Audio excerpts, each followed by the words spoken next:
reckon the three kids we called the railway children had ever dreamed how important this here station would be to their lives.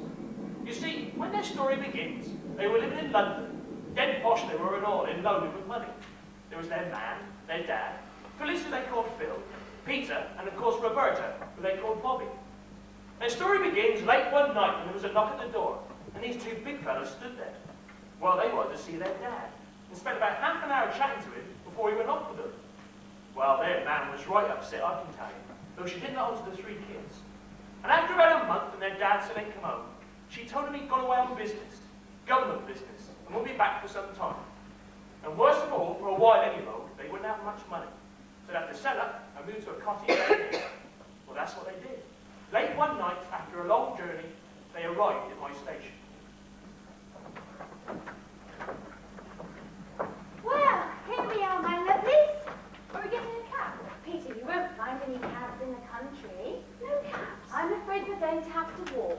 But it's so dark. Where are the gas lamps? No gas lamps either, Phil. Not in the country. No gas lamps. No, darling. Now, come on. The walk won't take us long. I'll take the heaviest case if you like. Oh, that's all right, Peter. You take this one.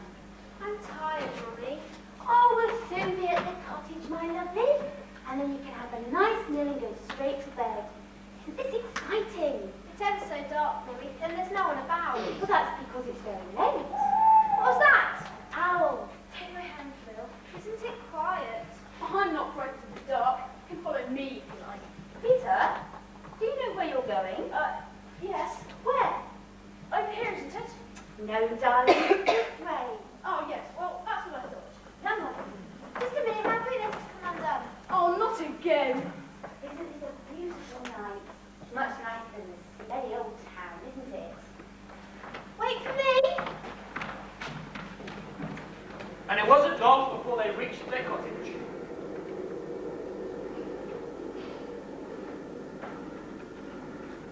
See, we're here already. That wasn't so bad, was it? It's not very big.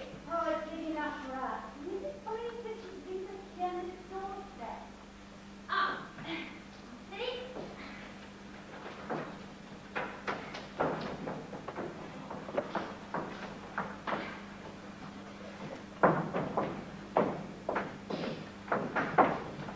Oh, isn't it spooky? Can't see anything. Whoa, stop it, Peter. Hurry, boy. What was that? Oh, I expect it will only be some poor little field mice. Field mice? Only field mice? They'll be as frightened as you are. Now, shall we have some light? Yes, please. Candles. Oh, Mrs. Viney's left us two in the cupboard. Is there a gas light? I'm afraid not, darling. It's so cold, Mummy. We'll light a fire later. Isn't this fun? Yes. It's quite an adventure, isn't it?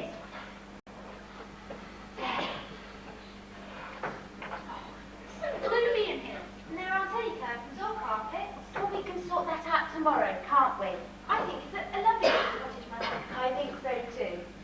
Now, are we all hungry? Oh, yes. Good. I asked Mrs. Viney to get us some bread and meat and things for supper. I expect she's going to it out in the dining room. Maybe you'd all like to go and find it. In the dark? I'll give you a candle and search around the house, like an adventure. I'll go with Bertha. Oh, I'll go with Bertha as well.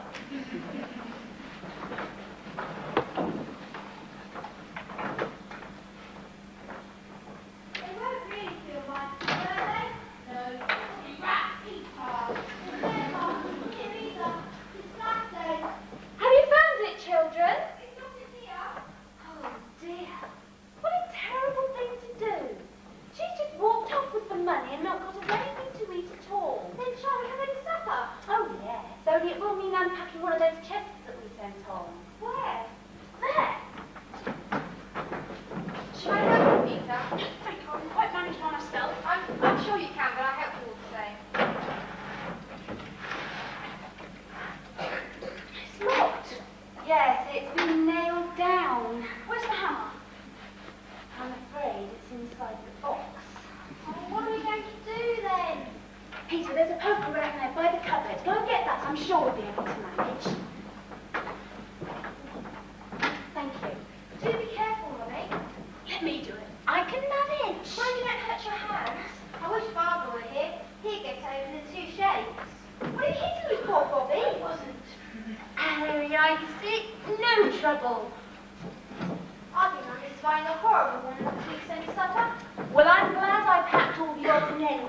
store cupboard. Here's a tablecloth. Oh, right. And some cutlery.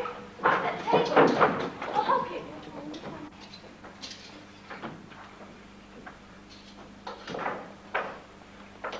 Oh, here's a lantern. Oh, good, now we've got one each. Can I have one too? As long as you're careful. Oh, I burnt myself. Are you all right, darling? Oh, that's only a little burn, Phil. If you'd have been a Roman martyr and lived in the days when those things were fashionable, you'd have burnt whole. Oh, how horrid. I wouldn't have liked that at all. I'm sure you wouldn't. There, now doesn't this look much cosier? What have we got for supper, Mummy? Well, I think it's going to be quite the oddest supper we'll ever eat in our lives. Biscuits, sardines, preserved ginger, candied peel, cooking raisins, and marmalade. Ugh! I think it sounds delicious. Well, maybe not delicious, but it'll have to do. Now, don't put the marmalade spoon in among the sardines, though. No, Mummy. Where are the plates? I think you'll find them in the corner of the packing case, wrapped in paper. Here's a ginger wine as well. Oh, lovely! Oh, this is going to be quite a feast after all. Have you any glasses? Oh, we'll use the teacups for now. Can you see them? Oh, yes, they're here. Open the ginger wine then, Peter. Right, hold up your cups.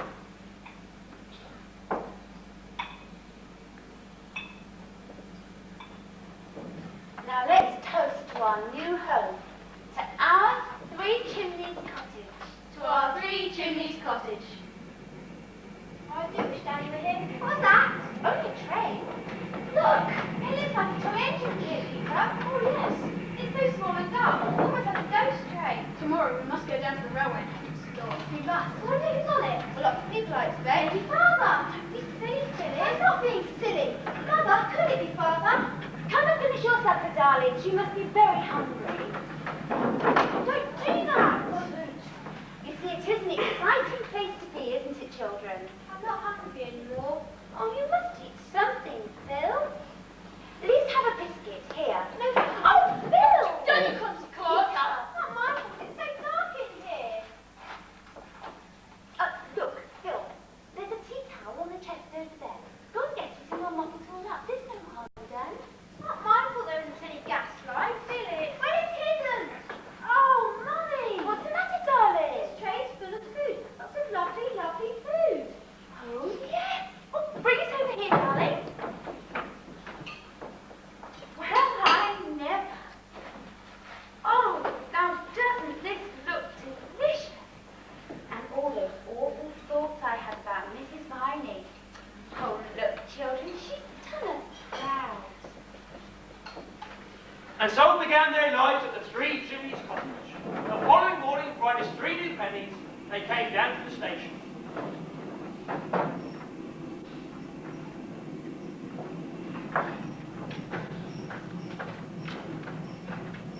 All aboard 10:34 to Exeter.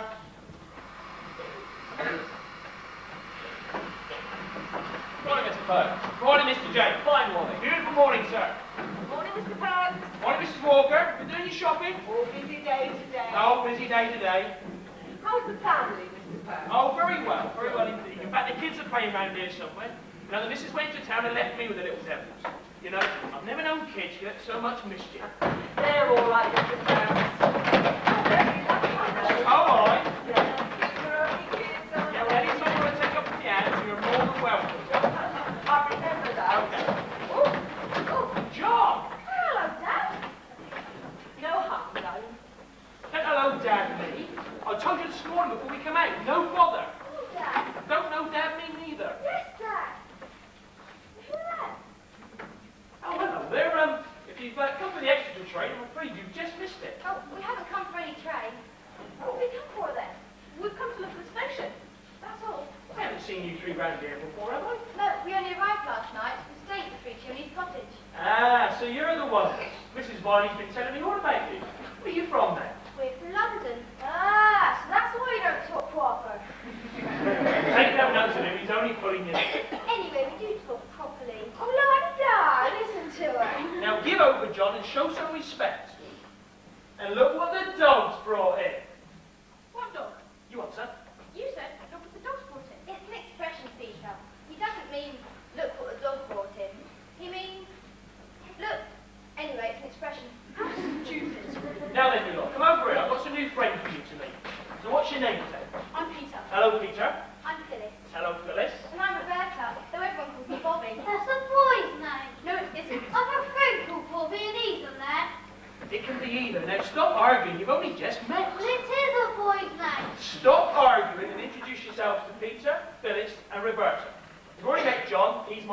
Oh yeah. Hello. I'm Edith. Hello. I'm Bert. Hello, Bert. I'm Emma and I'm Tom. Hello. Good. And I'm Perks. So how long will you be staying at the Three Chimneys then? We don't know until Father comes home. And where is your father? He's working away. He has a very important job for the government. Oh, does he indeed? And what sort of job's that? Oh, it's very secret. Is he my minister? No, but it's very important because he can't talk about it. Then it must be important. It is. And I've an important job to do around here and all. Otherwise the station master will be on my back. Right then, remember what I said, you lot? No mischief. Yeah, well, just you remember.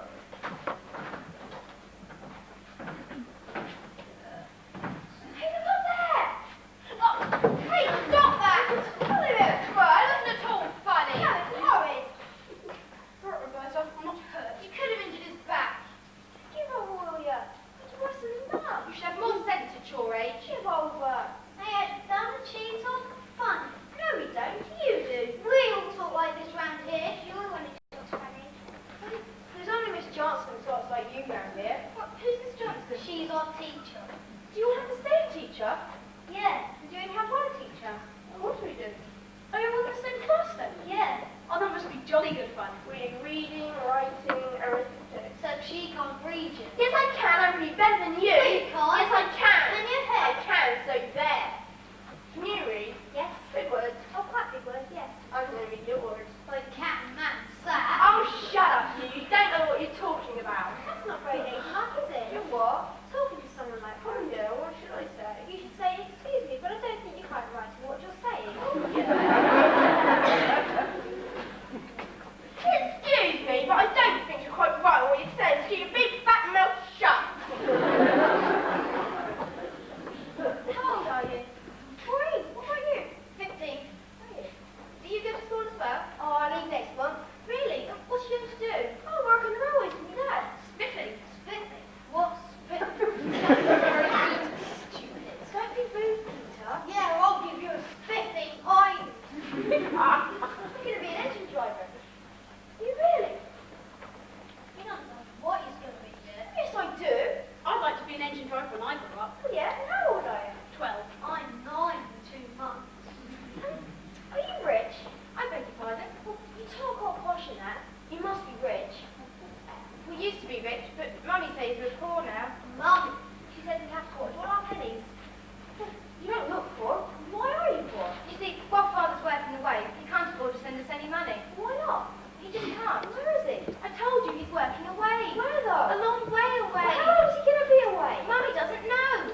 She says it could be some time. It's all very secret, because it's the government. Will you come to our school on Monday then? Oh no, Mummy says we don't have to go to school. She's going to teach us. Go to school! No. Wish our dad would go away so we can. No, you don't. Yes, I do. I hate school. It's horrible. You should think yourself very lucky with your dad at home with you. We wish we had, don't we? Yes, well, I still hate school. I like school as well. I like teachers. So would I. Don't talk, Dad. If there wasn't any teachers, there wouldn't be any school. Exactly. Anyway, 10:15 to London should be here soon. London? That's where Daddy is. Perhaps we should wait for everyone on the train and imagine that we're waiting to Daddy. Oh, talk, Dad. I think it's a very good idea, Peter. Hey, Soppy, you three cinema or something. Where John? Here it comes. Come on, wait. Did you see the old gentleman in the first class compartment? He waved to us. Do you know him, Mr. Burt? I know here from about here upwards. I can even tell if he's got a pair of legs or not. What I know is he travels every day on the London Express. Hey, doesn't he always wave?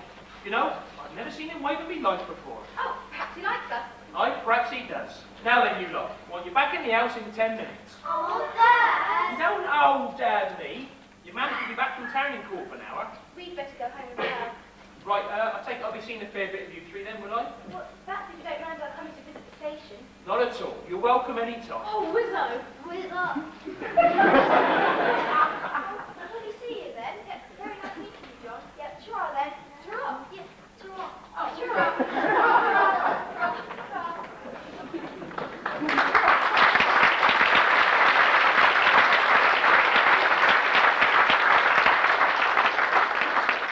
After that, they came to the railway every day, 10:15 sharp. And each morning they'd stand by the fence and wave to the old gentleman.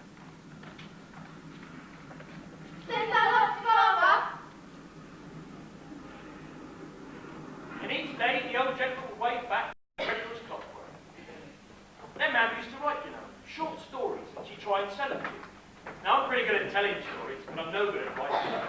Anyway, she was that busy, the three kids only used to see her at meal times, and for the first time in their lives, they knew the true meaning of meat. Phyllis, darling, jam or butter, not jam and butter. Oh, Mother, we can't afford that sort of luxury nowadays, darling. And when there wasn't much food to go around, their mum would say, I'm not very hungry today, my lovelies. Leave the rest of this. but every now and again, their man would announce, I sold a story, darling! Smashing! Terrific, Mother! and they'd all have buns for tea. They loved that. But most times they were just like me, couldn't afford nothing fancy. Of course, the way their man neglected herself, it wasn't long before she fell ill. Poor thing. Mother, how are you? I don't know what all the fuss is about. I only have a headache, that's all, and a little sore throat. But your face is very red. That's because it's so warm in here. Mother, it's freezing cold in here. But you're burning. I am perfectly well. A day in bed and I'll be fine. Oh, the doctor will be here in a minute anyway. Oh, I don't know why you wanted to call the doctor in the first place. We shouldn't be bothering him. I'm sure he's busy enough as it is. And anyway, we really can't afford a doctor. Well, would you like a cup of tea then, Mother? It's very kind of you, Bobby, but I don't want you fussing.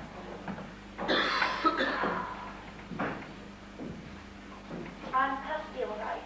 I'm well enough to make my own tea. Are you all right? A little dizzy, that's all. Oh, now, what have we here? Good morning, I'm Dr. Fox. Oh, I'm very pleased to meet you. I'm terribly sorry to bring you out. Oh, not at all. How are you? Oh, I don't want to be any trouble to you, Doctor. Well, you won't be. Anyway, Ida, now, to ask all of you to leave the room for a while I examine your mother. I won't be long. Dr. Forrest spent about 10 minutes examining their man, and when he came out, he wanted to speak to Roberta.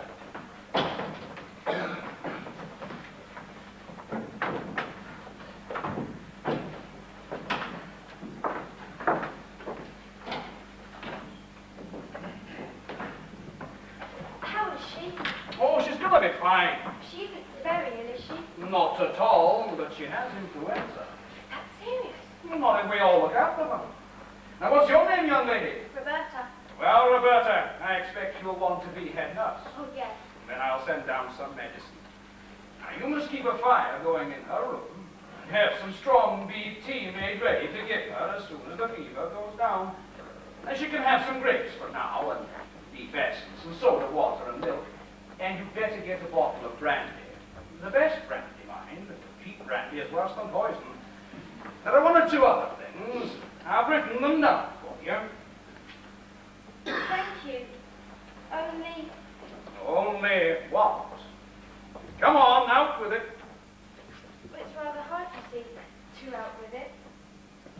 Because of what Mother said. Oh? What did she say?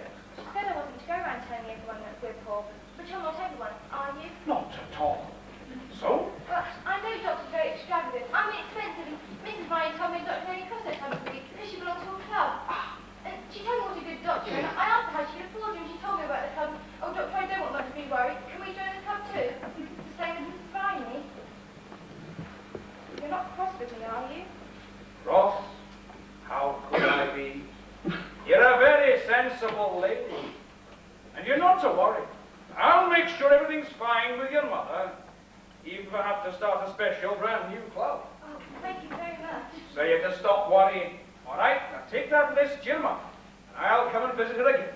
Very soon. Thank you.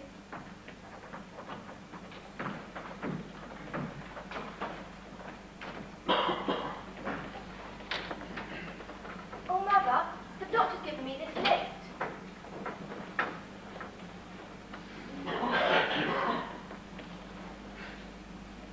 I can't afford all this rubbish, my lovely. Tell Mrs. Viney to boil 2 pounds of scraggy and neck for your supper tomorrow night. Then I can have some of the broth. There's a shilling to buy it. I should like a glass of water now, and then I'll be perfectly all happy, all right? Yes, all right.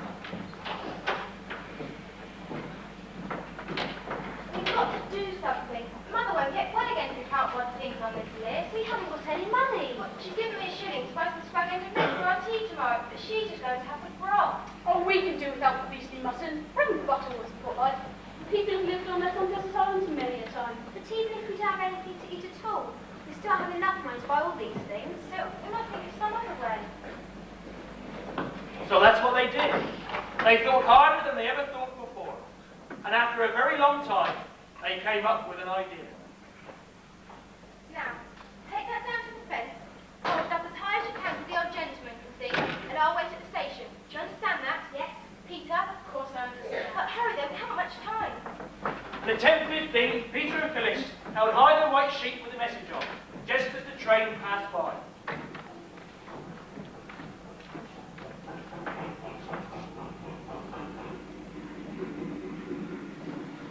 And Roberta rushed to the station and got there just as the train arrived.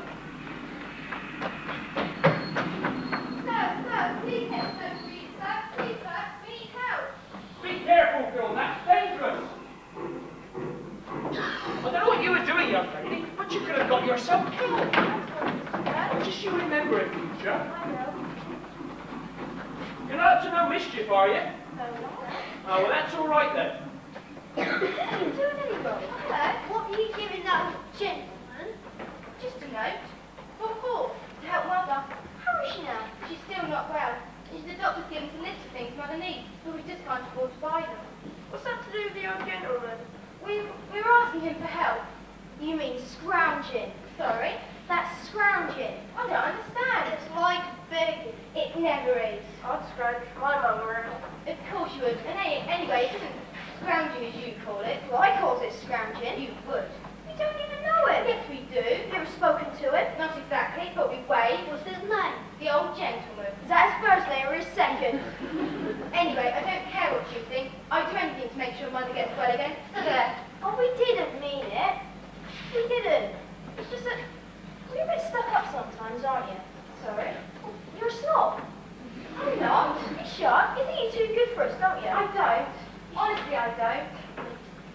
You're not like us, though, are you? But I hadn't really thought about it. You're not. Anyway, is your mum going to be all right? Yes, if we can got other things on the list. Can we help? I don't think so, but thank you. John, would you say you're poor? Oh, we're not rich. Are you poor? Nah, of course not. Your dad will spare of you, I'd just say that. Why? I just would. Well, have you got a big house? Oh, it's a station house. It's big enough. 3 bedrooms. 3? There's 7 of you. Yeah, it's big enough. Mum and Dad share a room with the baby. They used to never have a bed in their room. And me and brother share a bed in our room. You all sleep together? Yeah, what's wrong with that? Well, it can't be very comfortable. It's all right, as long as you all turn over at the same time. Enroll, we best be going. Tra. Yeah,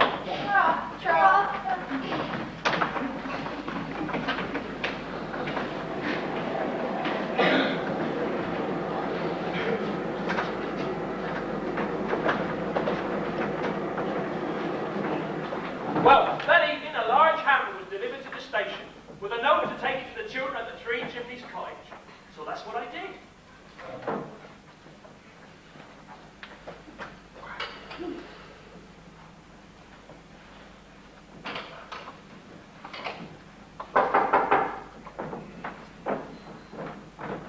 Mr. Perks, a large hamper. Oh, it must be from the old gentleman. I tell you what, those hills don't get no smaller, do they? This is wonderful, Mr. Perks. I don't know about wonderful, it's blinking heavy. Oh, I'm awfully sorry. I don't have tuppence to give you like Father does, but... I beg your pardon, young man. Well, Father always tips tuppence to... I don't want none of your tuppence. No, we're just about to ask how your mother is. Oh, I'm sorry. I know fetch her some sweetbriar. I'm terribly sorry, Mr. Perks. I hope Peter didn't offend you. Well, that's all right, you are any wrong. Thank you, it's very kind of you. That's all right. And I really am most awfully sorry about the tuppence. Well, we'll just forget it, shall we? Yes. Right, well, I wish you good night, and hope your mother's better soon. Good night. Good night. Thank you. Good night. Come on, let's get it open.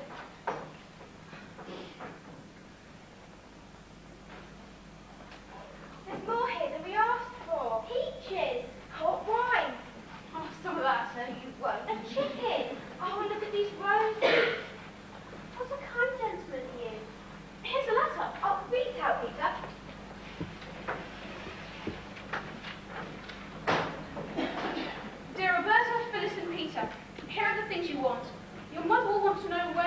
from. Tell her they were sent by a friend who heard she was ill. But when she's well again, you must tell her all about it, of course. If she says you ought not to have asked for things, tell her that I say that you were quite right, and that I hope she will forgive me for taking the liberty of allowing myself a great pleasure. It's signed a G.P. I can't read his writing properly. Well, I think we were right. Right? Of course we were right. All the same, I don't look forward to telling Mother the whole truth about it. Well, we're not to until she's well again. When she is well, we shan't mind a little fuss like that. Now, take the roses up to her, and the sweetbriar. Oh yes, we mustn't forget the sweetbriar.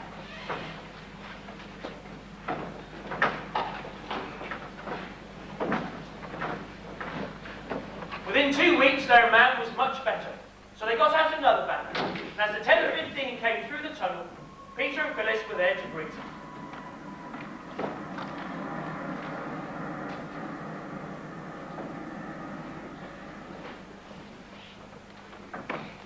But the fireworks were yet to come. When their man was nearly better, they had to tell her what they'd done.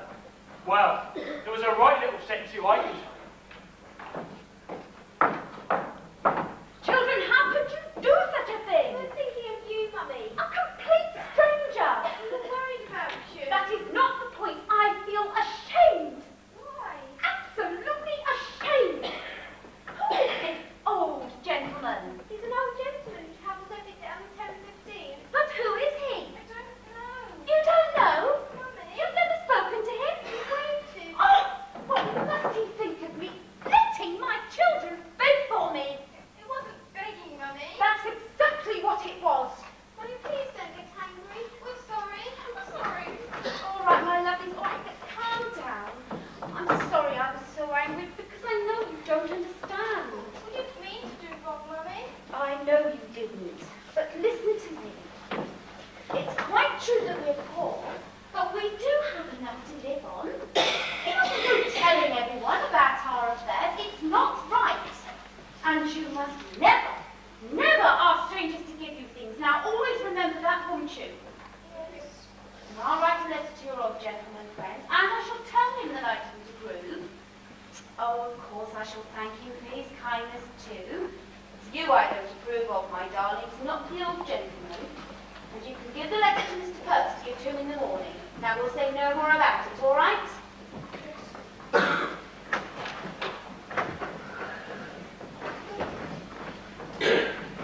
So that's what she did. But after that, the old gentleman seemed to wave even more than before.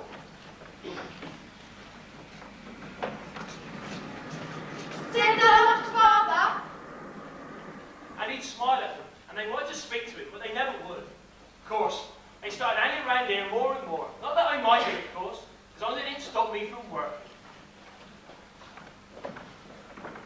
Hiya. Hi.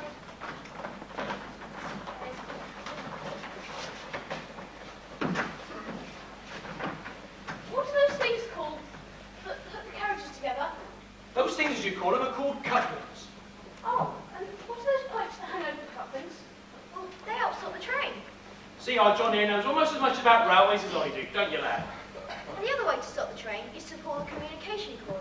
What's a communication cord? Well, it's a thing in the carriage that says £5 fine for improper use. If you were to improperly use it, the train would stop. What if you used it properly, Mr. Perks? Well, the train would stop just the same. But it's not proper use unless you're being murdered. Murdered? Yes, or something nearly as bad as that. Are all the engines the same? Good Lord, no. No more than me or you are. Take that Lily that went by about 10 minutes ago. Now, she's a tank. She's off to do some shunting further down the track. Then there's goods engines. Yep, great big things they are, with 3 wheels on each side. Well, that sounds like the Oval train to me. So if you'll excuse me, I've work to do. This is 11:34, calling all stations to Yeovil. What's going on here then? He was putting away in one of those hospitals. Look at his eyes. Something not right about it. He's certainly very peculiar. Now, what's going on here then? Well, he's going to report the train for having no ticket. Has he now? What's more, he wouldn't go, wouldn't he? Well, where is he going to? That's the thing. You don't speak, brother.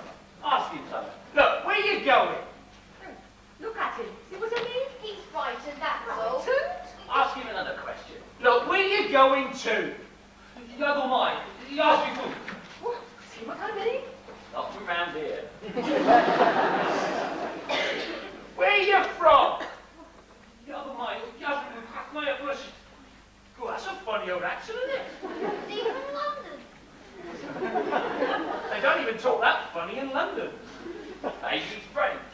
No, it isn't French. Well, what is it then? Clever clock. I don't know. This isn't French. Well, try with French then, if you know so much about it. I will. Parlez-vous français? Parlez-vous français? Je parle français, je parle français. Je suis malade, aidez-moi, je vous en prie. Je me perds, j'ai besoin de secours. Je suis sans ressources. Je ne comprends pas. That's French. Speak French, but he isn't French. Well, what does he say? I don't know. He talks too quickly. Excuse me, but are you French? Je ne comprends pas, monsieur. Mr. Pope, well, why don't you take him aside? Mother's due him in a minute. She's going into town. She speaks very good French. Let's wait for her. Well, we can, I suppose. Well, I know a few French words. Well, I can try and talk to him. Yeah, okay, don't suppose it'd do no harm. I'll tell him that Mother's coming in a minute and that he mustn't be afraid because we're kind. Okay, go on then. Vous êtes Ma mère parle français.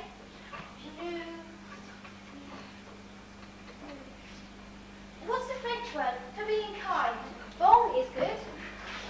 Vous êtes bon, Mother? Ah, oui, oui. Oh, merci, merci, There, merci. see? It's Mother now. Mother, Hang on, Mother. you've got to help us with your French. Sorry, Bobby.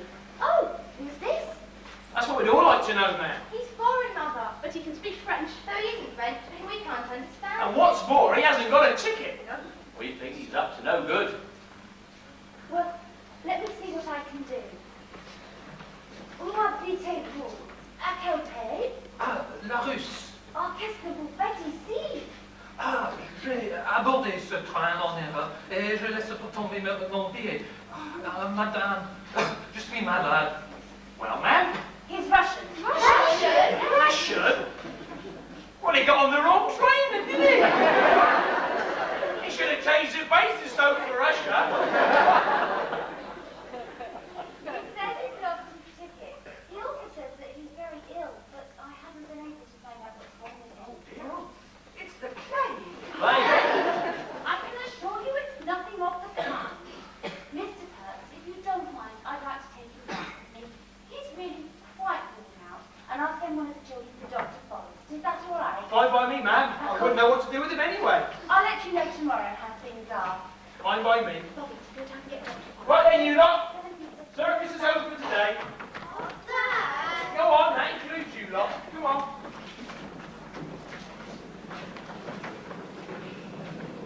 Well, we're going to rush down to Dr. Forrest and almost out of breath explain what had happened and ask him to come as quickly as possible. What a palaver it all was.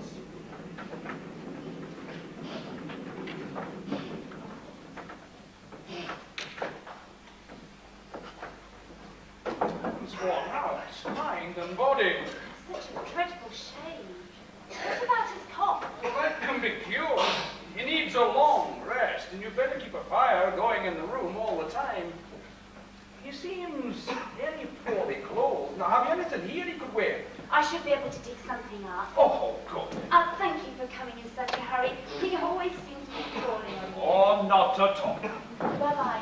Aye, then.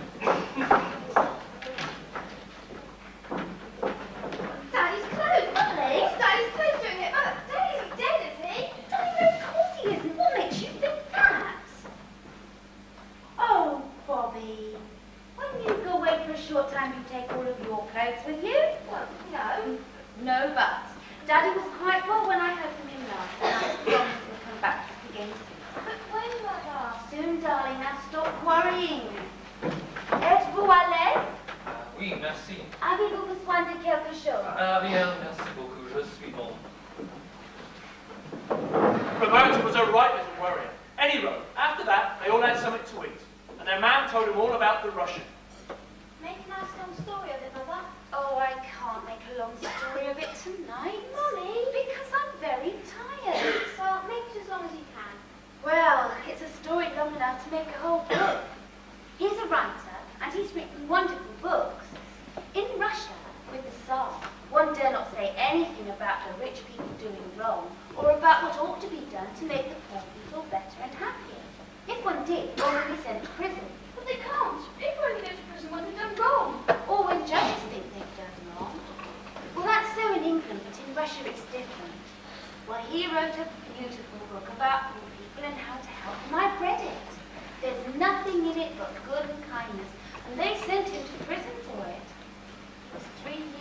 horrible dungeon with hardly any light.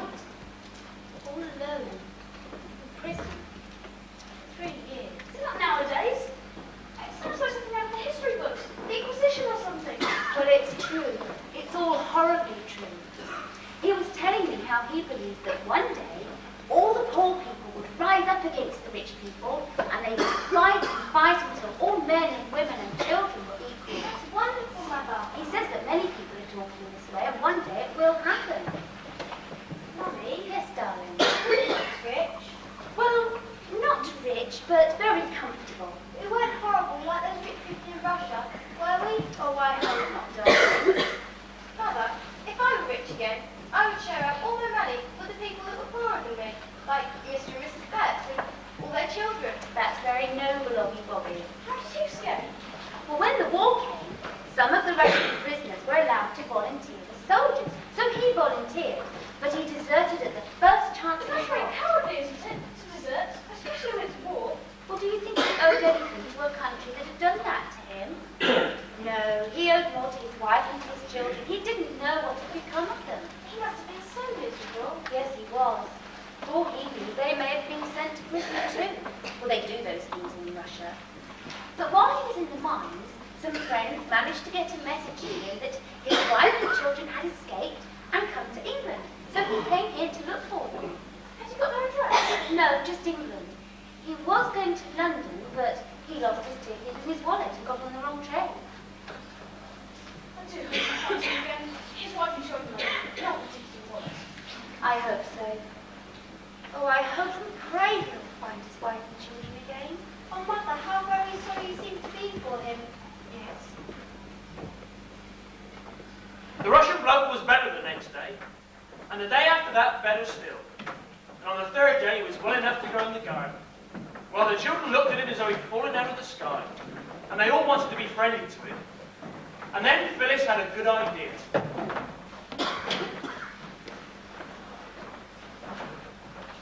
Wouldn't it be absolutely lovely if we picked in wild strawberries? It's a smashing idea. I think those I saw last week should be quite ripe by now. Phyllis, for a girl, you sometimes come up with some marvellous ideas. Horrid boy. Now, I've made you a packed lunch, seeing as it's quite a good walk. Thank you. Now, make sure you're back before it's dark, won't you? Yes, Mother. Come on.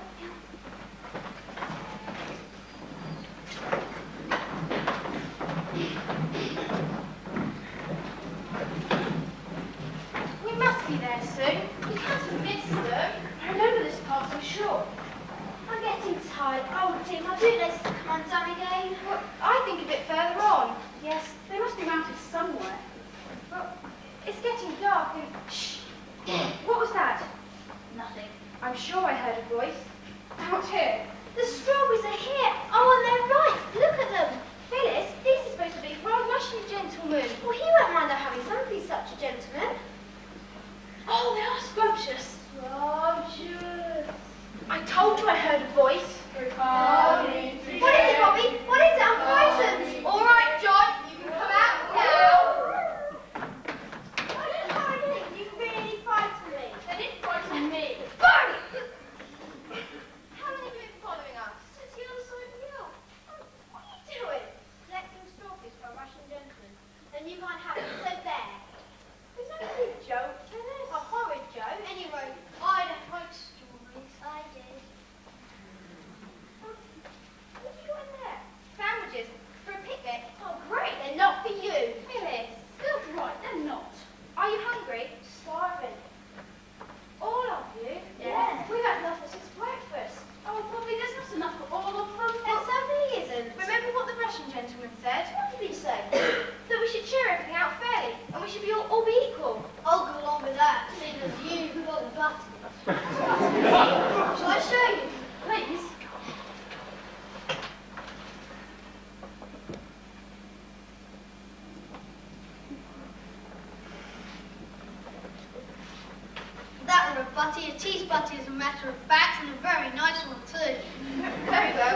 unfortunate passengers whose lives were saved by the courageous deeds of these brave young children, I would like to say thank you very, very much. And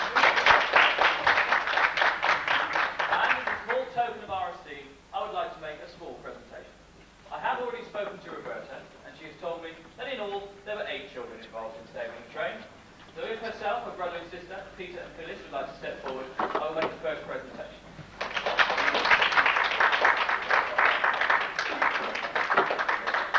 And now if John, Edith and Bert would like to step forward, please.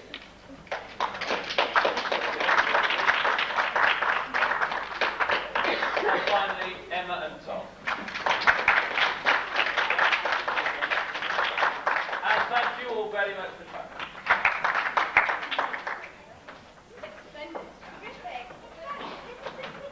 Who's going to look after it? That's what I'd like to know. Who'd like to share it? We break in spring. No, silly. You're silly joking, Bobby. Today, Peter, you may have to watch. Tomorrow, Phyllis, it's your turn. The day after, mine, and so on. What do you think? It's a marvellous idea. Now, I still think we should have a watch each instead of all the pets. But that wouldn't have been fair at all, would it? Yes, it would. Haven't you listened to a word Mr. Shapansky has said? No, I can't speak French or Russian. You know very well what I mean. She does have a point, Bobby. It was your petticoat, and you moved it. And you stood in the line and nearly killed yourself. But they were there as well. They shouted and waved just as much as we all did. Yes, I suppose you're right. As usual. Well, Bobby, sometimes you're too fair. What's that? Where? Oh, it can't be. It is. Good afternoon, sir. Good afternoon, children. I'm Roberta. How do you do? I'm Phyllis. How do you do? I'm Peter. How do you do? What are you doing here, sir? Well, I came here especially to meet you.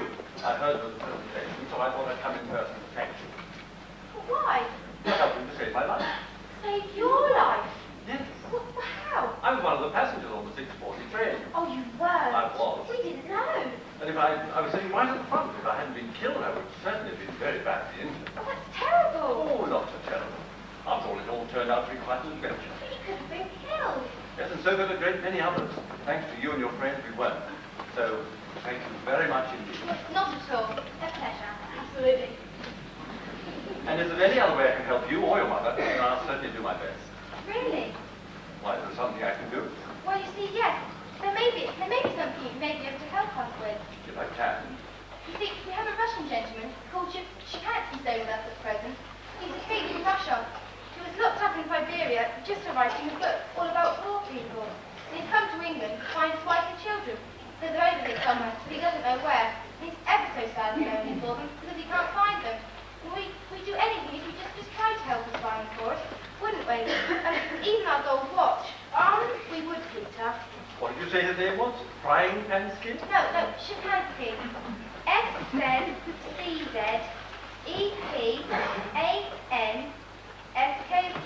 I think. You call it Shapansky. Shapansky. Do you know him? Bless my soul. You do know I've read him. his book. It's been translated into every European language. It's a fine book, a noble book. And your mother took him in. Yes. You're a very fine woman, your mother must be. Of course she is. You're a very good man. And now you're a little flatterer. Would you like me to tell you what I think of you? Oh, please don't. Why not? I don't exactly know, really. Only, if it's horrid, I don't want you to, and if it's pleasant, I'd rather you didn't. Then I'll just say I'm very glad you told me about this. Very glad indeed. And I shouldn't be surprised if I find out something very soon.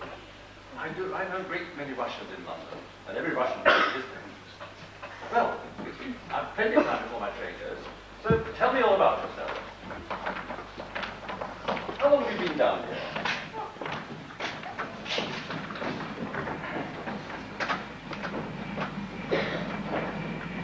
Well, like a good gentleman, he was true to his word. And one sunny afternoon, a few weeks later, when he arrived back, he went straight back to the cottage.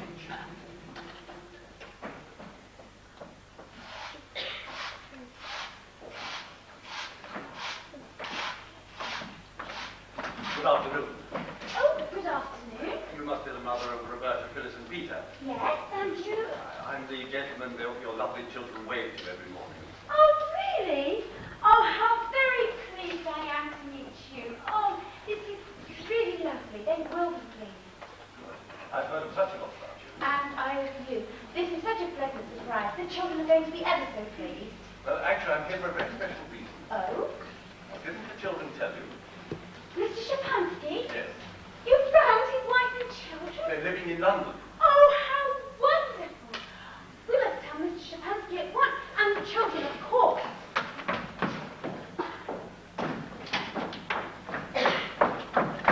Children, quickly! Mr. Shapansky, quickly! Oh, hurry! Oh. Mother? This is so exciting. Oh, I don't know how to thank you enough. Oh, hello! Hello. We have some wonderful news.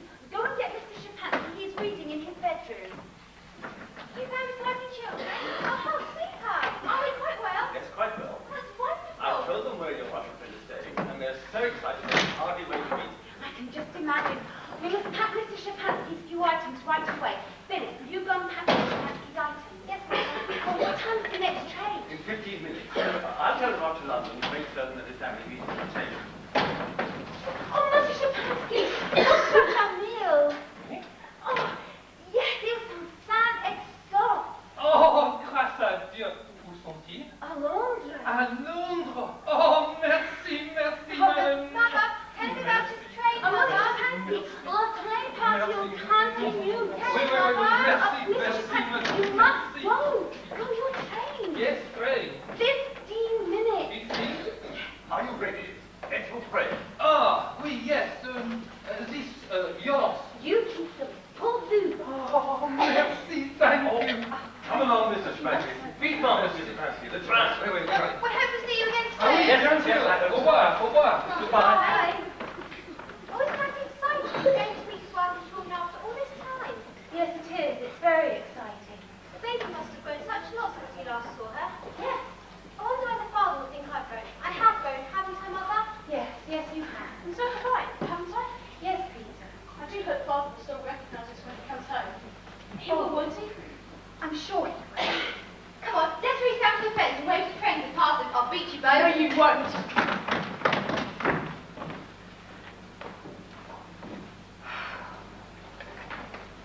Oh, I thought you'd gone. I let them run on. I hope they keep off the line. Mother, are you all right? Oh, yes, I'm quite well. Why? I just wondered. Are you going to miss Mr. Shapansky? Oh, I expect I will. But I'm very happy for him. So am I. Bobby, do you think that Phil and Peter are forgetting Father? Well, why? Well, today was the first time they've spoken about him for a long, long time. Oh, we often talk about him, only by ourselves. But not to me. Why? Well, Bobby, tell me why. well, I thought you were so unhappy about Father not being here, so I stopped talking about him. You're such a lovely, thoughtful girl, Bobby. I hate to see you unhappy, Mother. Bobby, I'll tell you.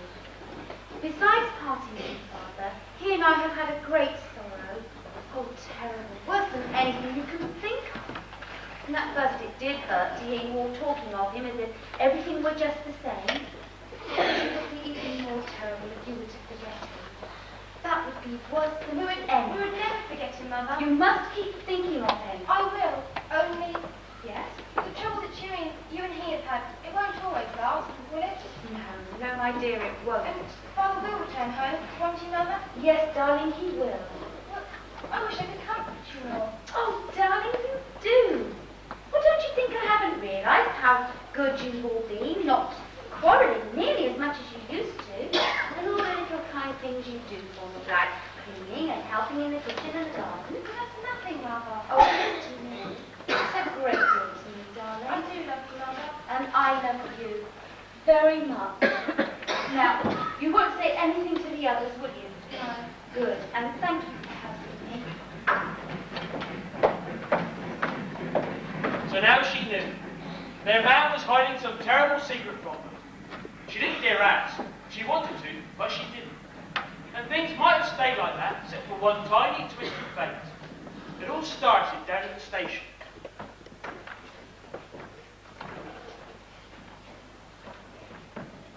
That's a pretty brooch you're wearing, Phyllis. Yes, it belongs to Mother. I always liked it, so she gave it to me for my birthday. Oh, so you've had a birthday then? Yes, when's your birthday, Mr. Perks? My birthday?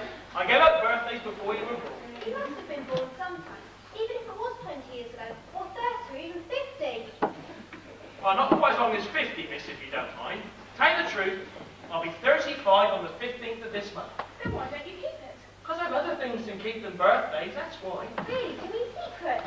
No, I mean the missus and the kids. Oh, we're talking of the devil. Mum's always get from under her feet. Oh, she did she? What, set you down here to get under mine, eh? We'll do no harm, Dad. Yeah, that'll make a change. Oh, Mr. Perks, is the ticket office open? Yeah, I'll be right with you. Thank you. Right then, you lot. If you must play somewhere, go play on the railway line. It's not dangerous. Playing on the railway line. You're only joking. He always pulls our leg, old Dad. Did you know it's his birthday next week? Is it? Didn't you know? Our Dad never keeps up birthdays. Oh, my. Don't you buy him presents and things then? What with? He can't afford it. But everyone should celebrate their birthday. Well, we always do. Well, my Dad says that when you get to his age, there's nothing to celebrate. He's 35, you know. Is he that old? He's ancient, isn't he? No, he's not. You're only ancient if you're 36 years old. Oh. Anyway, are you lot ready? Where are you going? Down the canal. Fancy coming? Oh, rather. Does that mean yes? Not at the moment, thank you. Oh, no you won't, Peter. I want to talk to you. Polly, what about? We'll follow you on in a few minutes. Right, see you then. Ta-ra. Oh, Poppy, why can't we go now? I want to talk to you, Peter, about Kurt's birthday. I think we should do something really special. Because he has been very good to us. Everyone should celebrate their birthday. Hear, hear. Yes, I suppose you're right. So what do you suggest? I don't know. We can make him a big card with happy birthday on it. We can. It's got to be even more special than that. I know. What? Mr. Perks is very popular, isn't he? Yes. And everyone in the village knows him, and they all say hello to him. Yes, they do. So there must be lots of people in the village that would want to give him presents for his birthday. Oh, yes. I'm not so sure we should do that, Peter. Why not? Remember what Mother said? We weren't to go around asking people for things. For ourselves, she meant, not for other people. That's true. Well, I'm still not sure, but Porter Perks thinks it's charity, like Mother did. It's different from birthdays. Presents aren't charity. But you're right, Peter. Oh, terrific. It's not charity when it's your birthday. If I were Mr. Perks, I'd like to be given lots of presents for my birthday. It's a jolly good idea, Peter. I say let's not bother with the canal. This is much more exciting.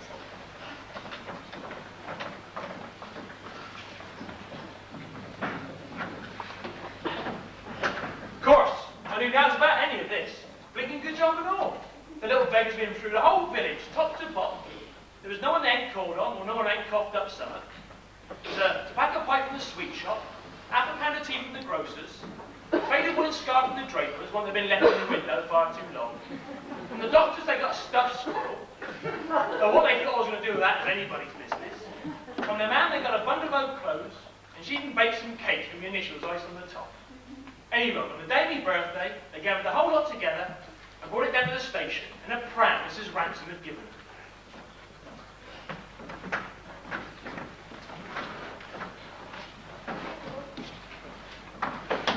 What, where's your father? Oh, he's off down the line somewhere. What's that? It's a surprise. Who for? Your father. No present for his birthday. Collecting. Yes. You mean you went round the village asking for things for Dad? Yes. Why? It is going to be a surprise for him. I think I'll best keep out of the road. Very good idea. But I don't understand. You will. Well, I think you better not. You lot better come along. Yeah. I don't know what you mean. You'll see. You'll see. Where are you going? Oh. Oh, hello. We've got Mr. Perks a present for his birthday. His birthday? Yes, he's 35 today. I know, he reminded me. I don't know what put him in to think of such a thing.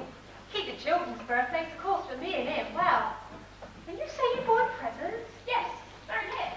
What, all these? Yes. Goodness gracious, let me see. I don't believe it. All these for Perks? Everyone? Yes. Oh, I can't believe it. I really can't. It's wonderful. I think it's wonderful. All these just for Perks. Perks. It's too much. Too much presents. Oh, no, I think it's wonderful. My son. Oh, wait till he sees all these presents. I mean, oh, you won't forgive me. You won't used to see never had a birthday like this before. Never in his whole life. Even when you were a kid. I mean, I've been saving up all my money to buy an ounce of tobacco, and now all these presents.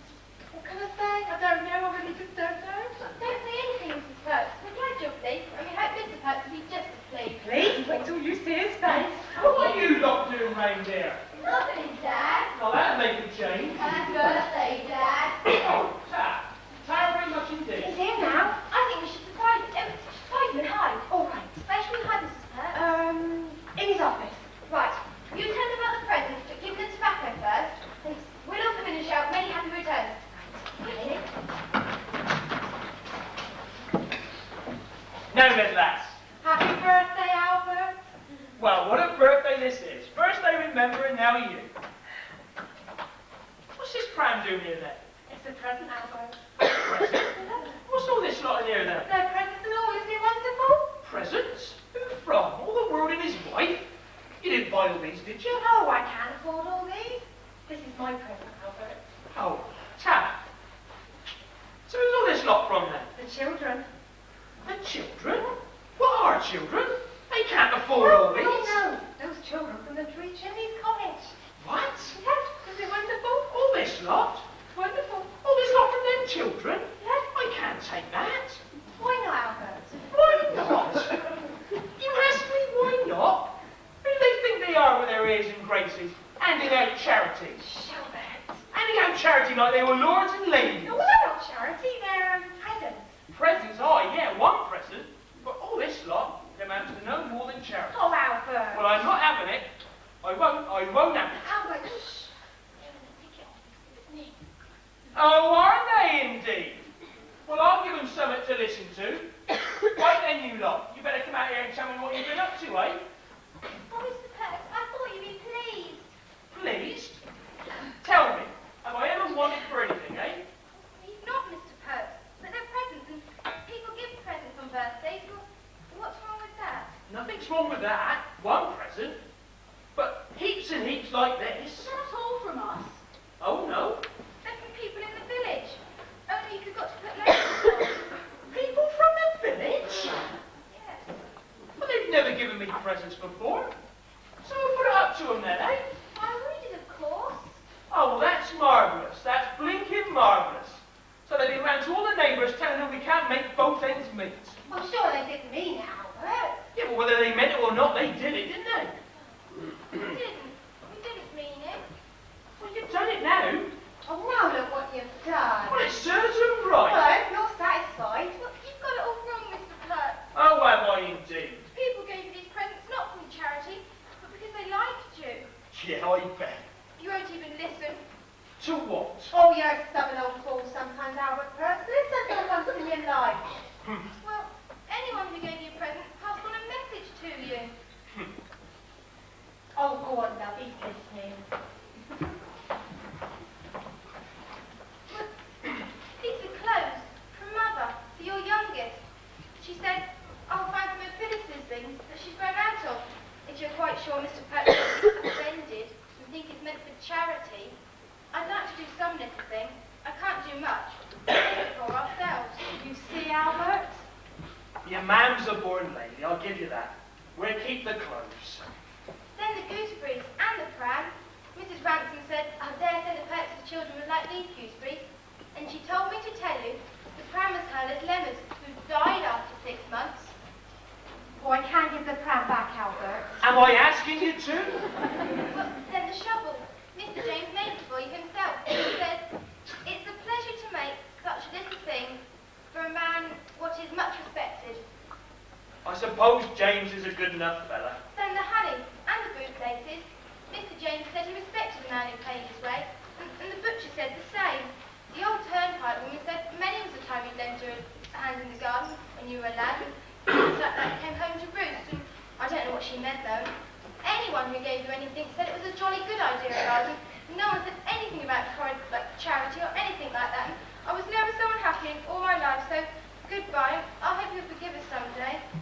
Come on, let's go home. Now hold on just a sec. I should think so too. Perhaps I've been a bit too hasty. A bit. All right, lass, I'm sorry. Look, we'll keep all the presents. Oh, wonderful. Many happy returns, Mr. Pert. Thanks very much. Happy birthday, Mr. Pert. Ta very much indeed. Now, you will all stay for tea, won't you? Oh, yes, please.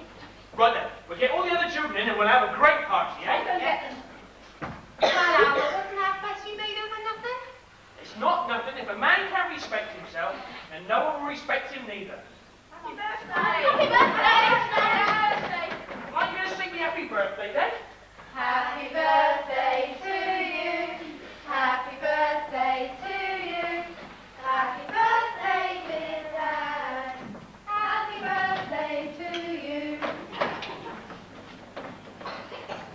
Well, what a lovely party we had. Lots of buns and tea, and everyone was jolly and happy. And you know, I've never seen Mrs. Perks laugh so much in my entire life. Well, when we drunk all we could, and eaten all the buns that we could as well, we realised how late it was. And Bobby, Phil and Peter said they'd best be going. Shall I take the shopping out for you, Mrs. Perks? Put it in the bin on my way out. Oh, that'd be very thoughtful of you, Bobby. Now, you will all call again, won't you? Oh, yes, and thank you for a lovely party. My pleasure. Bye-bye. Bye. Come on. Oh, come on, Bobby. I thought we'd be wondering where we are. Well, we did hurry up. You go on. I'll catch you up. What's the matter, Bobby? Go on, Peter. What's wrong, Bobby? I said go on. Oh, come on. I don't know what's wrong with her, I'm sure. All that tea's gone to my head. Now I know. End of trial. Verdict guilty. Sentence. 5 years penal servitude. Oh, Daddy, it's not true. You never did it. Never, never, never. Well, there we were. What a palaver. That night, her man knew there was something wrong.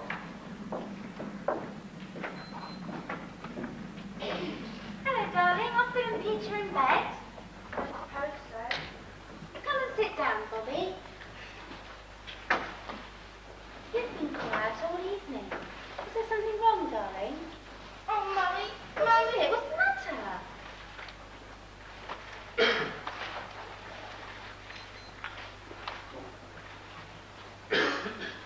Oh, Bobby.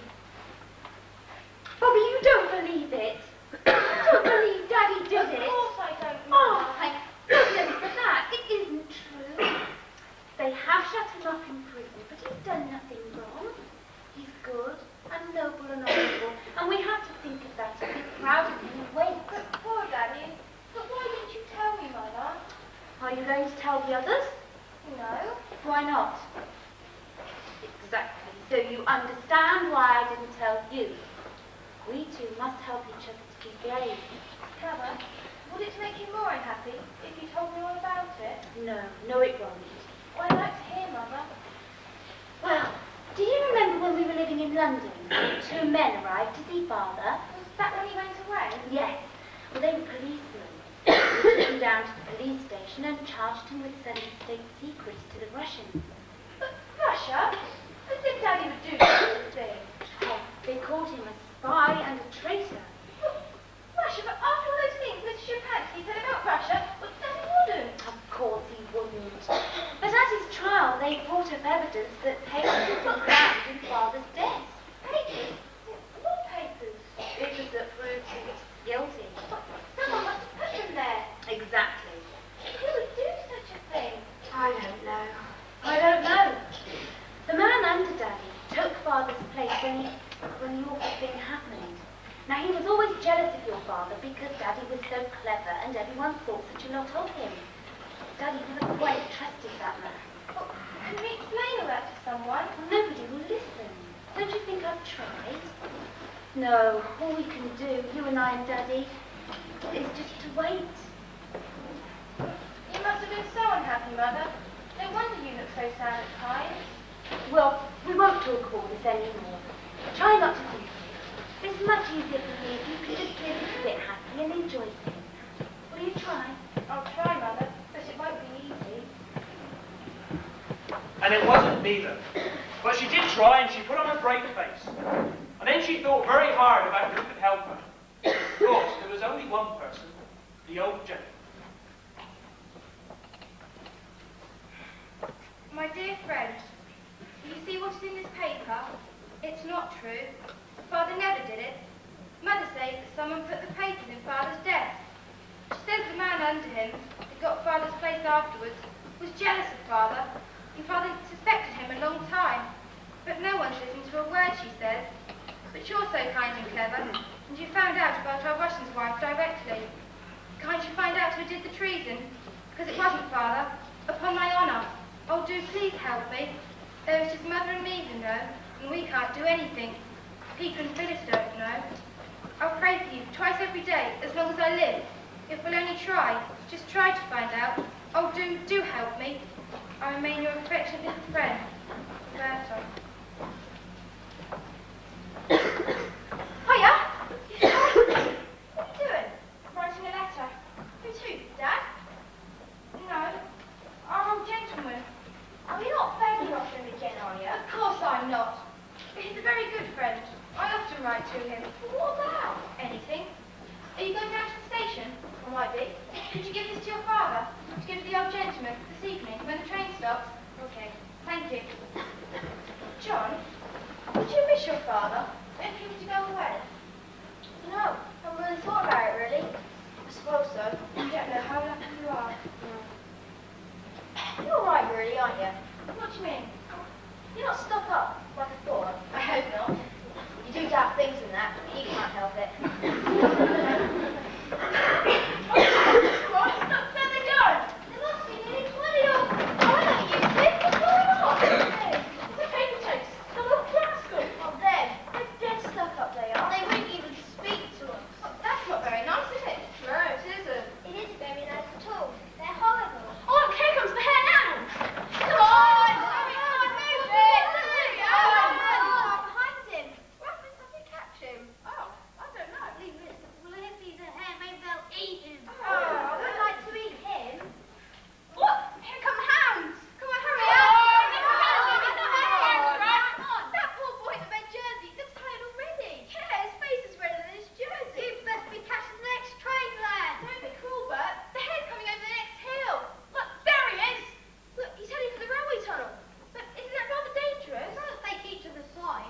I say, let's go over the top and meet them as we come out the other end. I say, what a ripping idea. Are you going to be all right? They're catching on. They are at all. Here are the hounds. That's it then. No, it's not. Quite plenty known now. Where's the lad with the red jersey then? Oh, yeah, I can't see him either. Well, I hope he's all right. Maybe he's hurt. Maybe he's lying unconscious. Pale head resting on the rail. Don't try to another foot, Peter. Do you think we should go and have a look for him? I'm not going in. Well, they can scoff. I'm not. Nor am I. I'll win. I'm not scared. Well, You three best go on then. I think we should go and have a look for him. that's a good idea. Right, I'll go first. Follow me. You three, go on. Come on, you two.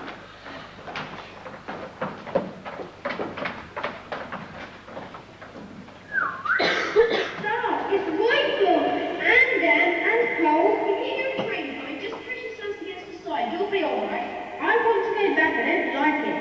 There'll be pitch dark in a minute. I won't go on in the dark. I don't care what you say. Don't be a silly cuckoo. I've got a candle and some matches in my bag. It might be a good idea to light one, Peter. Very well. There. That's better. It still sounds funny. Be quiet a minute. It's a train. Get back to the line. Push yourselves against the wall. Wait, I'm frightened. Hey, isn't this exciting? The candle's gone out. Is everyone okay? I'm frightened. Light the candle again, Peter. Oh, I wish Phil wouldn't be so sloppy.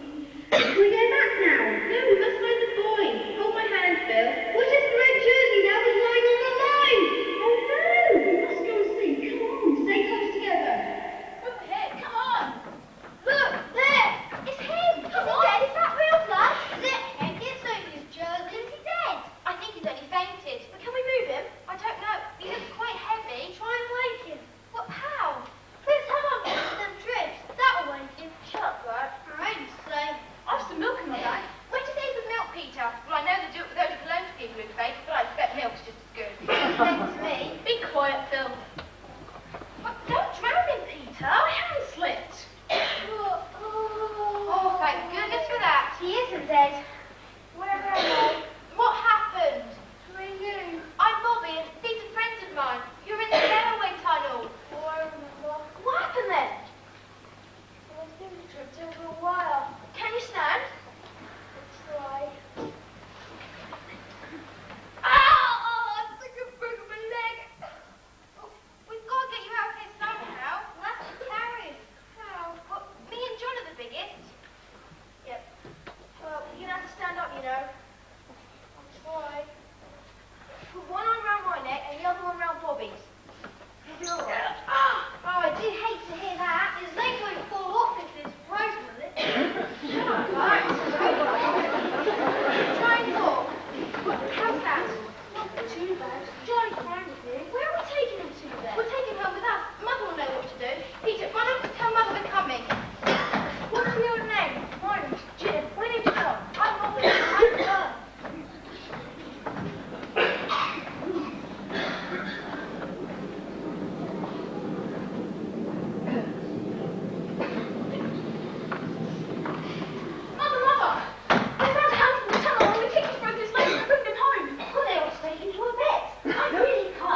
because you always want to help everybody.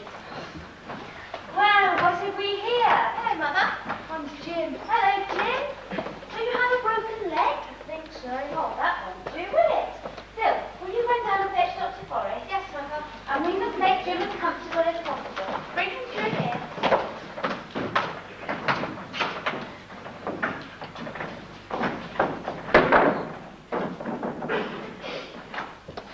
Careful now.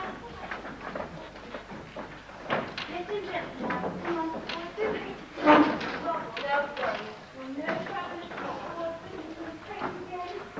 But he didn't faint, and soon with a hot cup of tea in his hand, he was quite cheery. Well, his mother died when he was only a baby. His father works in Northumberland, but he does have a grandfather who lives near here. We must get in touch with his watch and let him after his school. More problems. Oh, hello, Doctor. Yes, it's the young fellow we have from there. We think he's broken his leg. Has he now? That won't do at all, will it? I'm afraid I'm going to have to ask all of you to go out for a wee while your mother and I have a look at the wee chappie.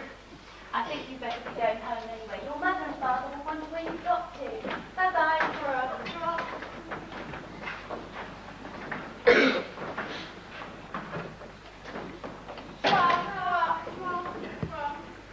I wish doctors weren't so fussy about who they'd have in the room when they're doing things. I should most awfully like to see a leg set. I believe the burn's cracked like anything. Don't! Oh, don't be so feeble. You say you want to be Red Cross nurses. You come onto this fancy when you talk about bones crunching. Stop it, Peter. Cowards! Not cowards. Ah! That was a bone crunching. Don't, Peter. Girls. Look, hurry at you. Soon Jim's leg was set, and he was quite comfortable. All this excitement had to take Bobby's mind off her poor dad, locked up in prison for something he never did. Each day she waited to receive a reply from the old gentleman. And after the third day, she had the biggest surprise ever. They were playing up in the attic room when they heard a knock on the kitchen door downstairs. There were some voices, and then a man called upstairs.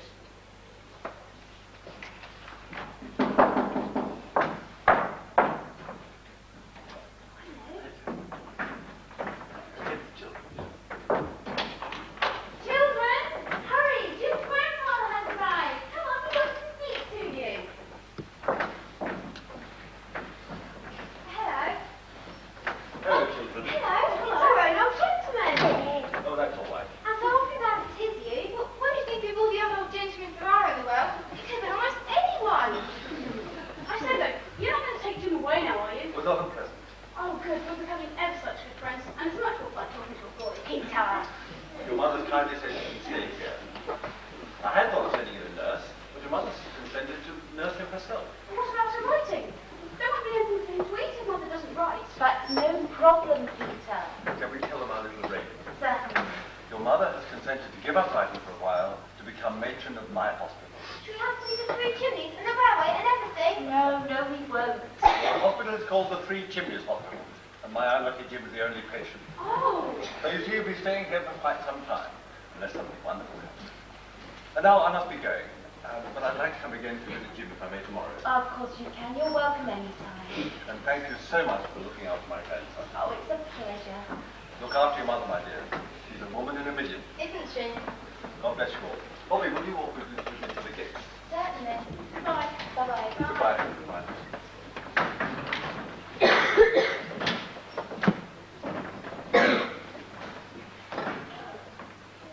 You're a good child, my dear, and I received your letter. Oh. But it wasn't necessary.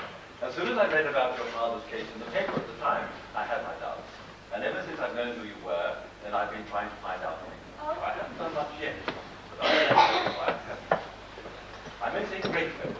We must keep it a secret to ourselves. We wouldn't want to upset your mother with a false hope. Oh, but it isn't false. I know you can do it. I know you could. I knew you could write both, but you don't think Father did it, do you? Oh, say you don't think he did. My dear, I'm perfectly convinced of you.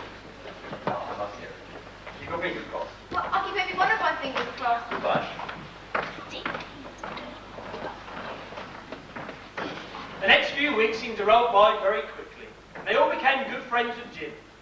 And they saw much more of their man than they ever did before. She read to them, wrote them funny little verses, and me, well, I never saw eye nor ear from one week to the next. except when I call them. I wonder if the railway misses us. We never go to see it now. Well, it seems ungrateful. We loved it so we had no one else to play with. The thing I don't like is not waiting for the 10:15 for sending our love to Father. Look, if we hurry, we should just make it to Waverley the train. That's a good idea, Peter. Come on then. Come on, hurry up. I can't hurry. My bootlace has come undone. Phyllis, when you're getting married, your bootlace will come undone as you're walking up the aisle. And then the man you're marrying will tumble over it and smash his nose on the flagstones. And then you'll say you won't marry him and you shall have to be an old maid. I shan't. I'd much rather marry a man with a nose smashed in than not marry anyone at all. Still, it would be rather horrid to marry a man with a nose smashed in. Well, he wouldn't be able to smell the flowers at the wedding or anything. Wouldn't that be awful? Oh, bother the flowers at the wedding. I can hit the train. Send our love to Father. Oh, Dick's waving. Everyone's waiting. Well, I wonder what that means. I don't know. But perhaps the old gentleman told everyone at the station to look out for us and wait. It's most extraordinarily wrong. Why would he do that? I don't know. Didn't you think there was something different about the old gentleman's wave today? No. Well, I did. I think he was trying to explain something with his newspaper. Explain what? I don't know, but I do think the most awfully funny. Well, just as though something's going to happen. I'll tell you what's going to happen. Phyllis's bootlace is going to come undone again. Hurry, boy, until I catch you. And she did feel funny and all. Couldn't settle to nothing. She just knew something was going to happen, if you know what I mean. Couldn't settle all day. She couldn't read, couldn't write, couldn't even sit in the garden. Finally, in the afternoon, she decided to come down to the station. As she passed through the village, everyone she walked past was smiling and waving and ever so friendly. She just couldn't understand it.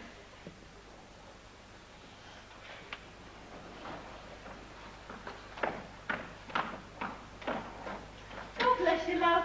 But you better hurry. It's nearly 3:15. Hurry. Good luck to you, love. Oh, very happy for you.